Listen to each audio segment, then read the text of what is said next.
దళిత బంధు పథకంపై అధికారుల రిపోర్టు ఆశ్చర్యకరంగా ఉందన్నారు డిప్యూటీ సీఎం బట్టి విక్రమార్క.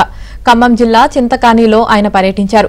స్కీములపై లబ్ధిదారులకు ఎంత ఆదాయం వచ్చింది, ఎవరికైనా నష్టం వచ్చిందా అనే రిపోర్టు ఇవ్వాలని అధికారులను బట్టి ఆదేశించారు. దళిత బంధు యూనిట్ అమ్మితే క్రిమినల్ కేసులు పెట్టాలన్నారు. అమ్మిన దళిత బంధు యూనిట్లను రికవరీ చేయాలని సూచించారు. లబ్ధిదారుడు యూనిట్ అమ్మితే అధికారులే అందుకు బాధ్యులని బట్టి అన్నారు. ప్రభుత్వ పథకాలు అమలు బాధ్యత అధికారులదే అన్నారు. మళ్లీ వస్తానని, అప్పటిలోగా పూర్తి నివేదిక ఇవ్వాలని ఆయన ఆదేశించారు. త్వరలో రెండో విడత దళిత బంధు డబ్బులు ఇస్తామని బట్టి స్పష్టం చేశారు. చింతకాని మండలాన్ని సాచురేషన్ మోడ్ లో దళిత బంధు కింద శాంక్షన్ చేస్తున్నటువంటి మండలం ఇది.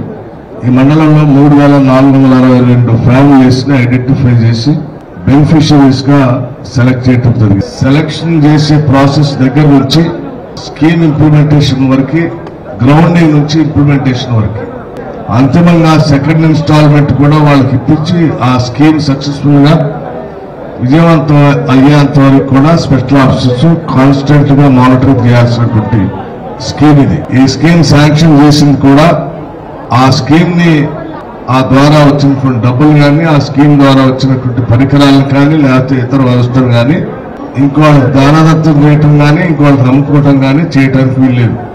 అలా చేస్తే బెనిఫిషియరీది ఎంత తప్పో ఆ గ్రామంలో వీళ్ళందరినీ ఐడెంటిఫై చేసి సెలెక్ట్ చేసి వాళ్ళు శాంక్షన్ చేసి గ్రౌండింగ్ చేసి బిజినెస్ చేపించాల్సిన స్పెషల్ ఆఫీసర్ కూడా అంతే తప్పు.